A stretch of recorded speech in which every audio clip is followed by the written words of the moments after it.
Elevate and dominate. 21 ways to win on and off the field. Deion Sanders, chapter 2. Set your own thermostat. Your mornings are so important. That's when you set your thermostat for the rest of your day. I'm particular when it comes to setting my home's thermostat. My body runs warm, so sometimes I'm sleeping with the thermostat set at 68 degrees. But when I get up, I don't want it freezing, especially if it's real cold outside, so I'll turn it up a bit. When I'm ready to leave the house, I'll head to the window, look outside, and turn the car on remotely so I can get the temperature just right because I want the drive time atmosphere to be comfortable and conducive to some good thinking. With every move throughout life, I'm always evaluating the thermostats in my environments to make sure they're ideal. Maybe that's just me, but having that right setting makes all the difference. Setting the thermostat for your day is more about setting yourself up for success. When I get up after a good night's sleep, I don't like noise. I don't like confusion. I don't like to be presented with the problems of the day first thing. I prefer to stay away from the nonsense in those first few minutes. I want my peace. I want my joy. I want to decide what my word for the day is going to be. It just comes to me, whatever pops into my spirit. I want to flush my mind out with my thoughts. By the time I'm up and around, I'm ready. I'm ready to go get it. Setting your thermostat is about getting your mind right and deciding on the priorities for your day. It's about some quiet reflection before jumping into craziness. It's about shedding the trivial details and not getting upset over things that don't really matter. It's about putting yourself in the right mode because it's not just about you. You're trying to inspire somebody in the morning. You're trying to help someone, touch somebody, and bless somebody. It's not about what you're dealing with personally, but what you feel in your spirit that needs to be seen right now. So just start the morning, one foot in front of the other. It's not about hitting the snooze button until you have just enough time to get to work. This is about starting your day the right way, getting up with a purpose. Some of y'all like to ease in, but a good way might also be hitting the gym or taking a brisk walk around the block, anything to get the blood flowing. However you start your day, your engine needs some fuel. That means protein.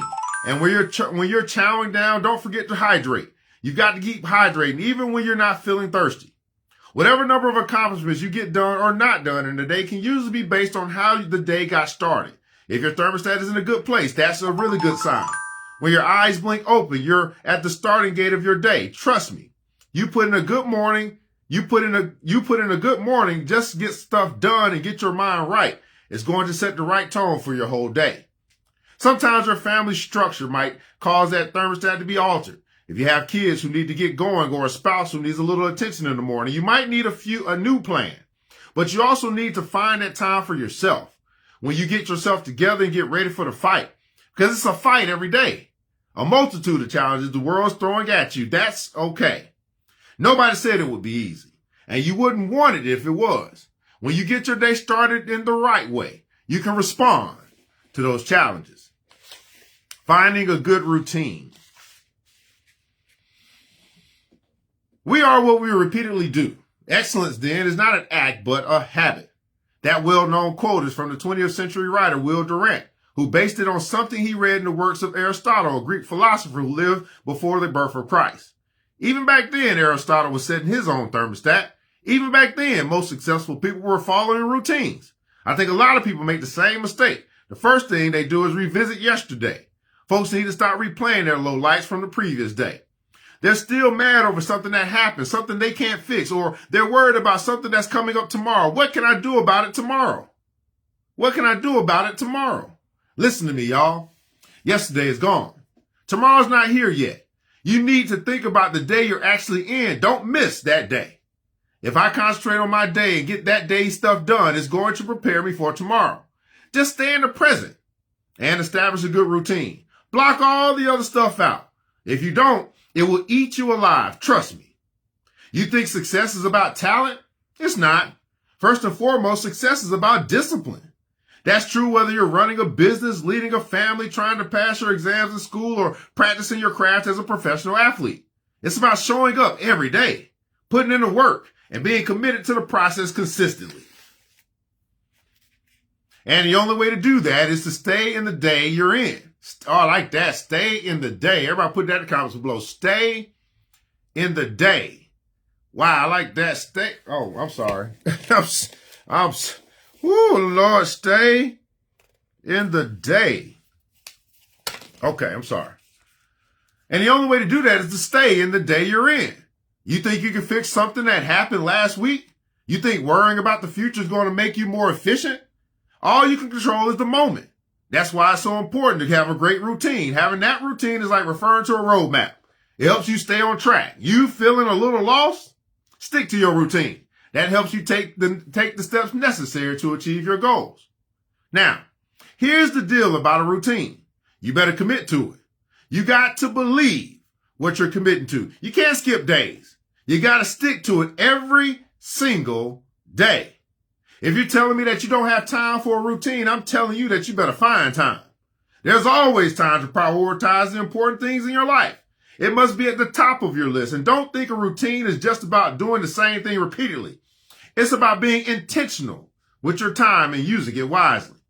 Y'all ever hear that question about how you eat an elephant? That's right. One bite at a time. When you have obstacles that seem insurmountable and you don't feel like doing anything because you're overwhelmed, you just gotta start. Any perfectionists out there, y'all listen up. This is not about being perfect. It's about being consistent and consistently doing something to move forward. I like the quote, well begun is half done. That means stop overthinking it. Get off your butt and do something. Even if it's just a little thing. It'll get your juices flowing and you'll get more fired up about finishing because you're certainly not a quitter. Oprah Winfrey's routine begins with her opening her eyes and simply saying thank you. She is about having gratitude. I love that. That's a good way of starting your day with a smile on your face. Either you're a believer or a belief. Either you're a believer or a belief. If you have a basic belief, setting your thermostat comes naturally. It's just part of who you are. I am a believer. When you say that, people automatically think you're talking about your belief in God or your belief in Jesus, your belief in the Bible. And with me, that's all true. But here's what I believe. Either you're a believer or you're a belief. You have to figure out which one you really are. Okay, what's all that mean? I'll tell you right now. When you're a believer, you are the creator of your own destiny. Whatever you believe, whatever you manifest, whatever you create, no matter your situation or background, if you fully believe it, you embody it and you become it. Whatever you believe, that's what you are. Those are the elite folks, the leaders, the difference makers. But here's where most people fall short. They are stuck being a belief. Well, what's a belief? That's what your mom and daddy told you. That's what people have told you about yourself. That's the environment where you grew up, your circumstances, and the things that have happened to you in life. You are now on this fence, this wall of beliefs, these things that have been projected onto you by society. Only you can control or change what's inside that fence. Only you can change what you already believe about yourself and whether to believe what you have been told. That's where people get stuck. Sometimes they can't move past what they've been told or the stereotypes that were given to them. Do you think I was told I would be playing in the NFL and making millions of dollars? Do you think they predicted I'd be playing in the big leagues? That I'd live in a beautiful homes and be able to take care of my mama for life? Or I'd be working in television? Or that I'd be a major college football coach? Or that I'd be writing a darn book that could help people? Nope. I heard none of that. What I did hear was, well, you can only do this much. This is all you'll ever be. You can't go much further than this. This is what society has for you. That was the belief that was put on me. It would have been easy to just act like that. But I wanted to change. I became a believer. Nobody was going to decide who I really was, except me. Don't believe all the lies that are told about you. Don't believe all the talk that you're stuck where you are and there's nothing you can do to change it. That just isn't true. You are worthy. You deserve the best. Now you're going to face adversity and it all won't be perfect. The way to beat it is developing the mindset that you are in charge of your life and you are determining your life's path. So that's what you must do. Become a believer. That way you get to decide who you really are. And that way you can keep that thermostat in the same place every day. It doesn't matter what's going on outside your doors or what somebody's telling you. When your thermostat is on that same setting, your life is in a very good place. You're in control.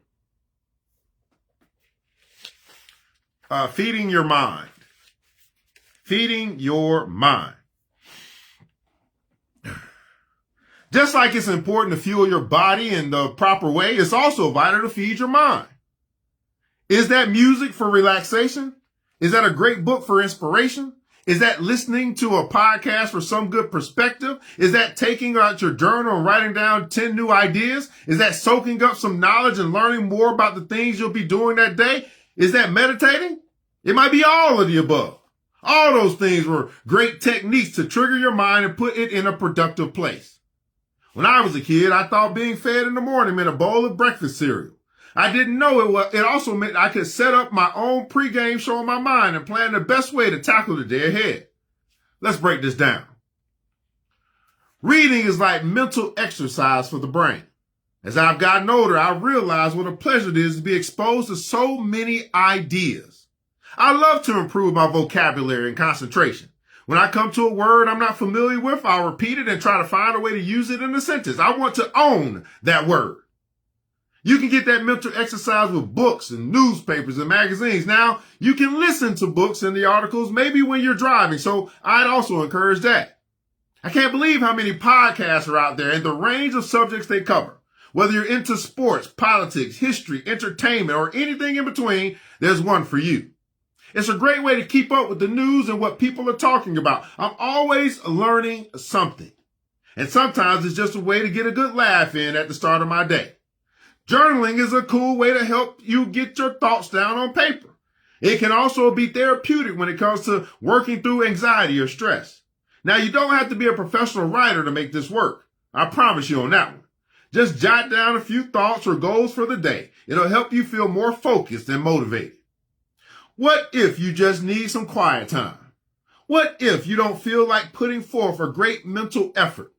That's when meditation helps you like nothing else. How does that work? Just breathe. I'm serious. Just find a quiet place where you can get alone and breathe in and out. Focus on the moment you're in. Get all that hurry and stress out of your life. Just be. If you can get in a few minutes of quiet reflection, I'm telling you, it makes all the difference to your day. Okay, I saved this one for last. Music. Here we go, y'all. Can you imagine a life without music? Can you imagine not having that feeling when you hear that song you absolutely love? New music opens your mind to different forms of expression. Old music reminds you of a wonderful time in your life and somebody special from your past. Music can make you calm. It can get you pumped up. It might put you in an upbeat frame of mind. Music has the power to affect our emotions and moods in a powerful way. So put on your tunes and let the rhythm move you. Or just use it in the background to keep things happy and light. Music can do all those things. When we play our theme song for the day prior to kickoff in the Colorado locker room, it just brings us together. It's not that deep, but it's very effective. We're all on the same beat with the same chords as we move together to our song. It's unifying. And it's usually something that just happens. It's not planned out. Music has no color, no shade. It transcends all ethnicities. It's beautiful in the way it brings people together. You get your mind and your mood just right, and you can attack that day. And that's just what we're after here. We all know the mind is an incredibly powerful tool. So we need to feed it just right and keep it in good shape. Whether you have good thoughts or bad thoughts, those mental images become your reality. If you keep feeding your mind with the good stuff, there's no limit to what you can do. And you know what?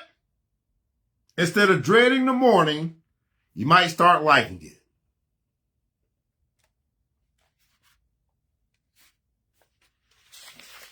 Set your own thermostat. This is the second way to win on and off the field from Prime. Coach Prime, Deion Sanders, elevate and dominate. 21 ways to win on and off the field.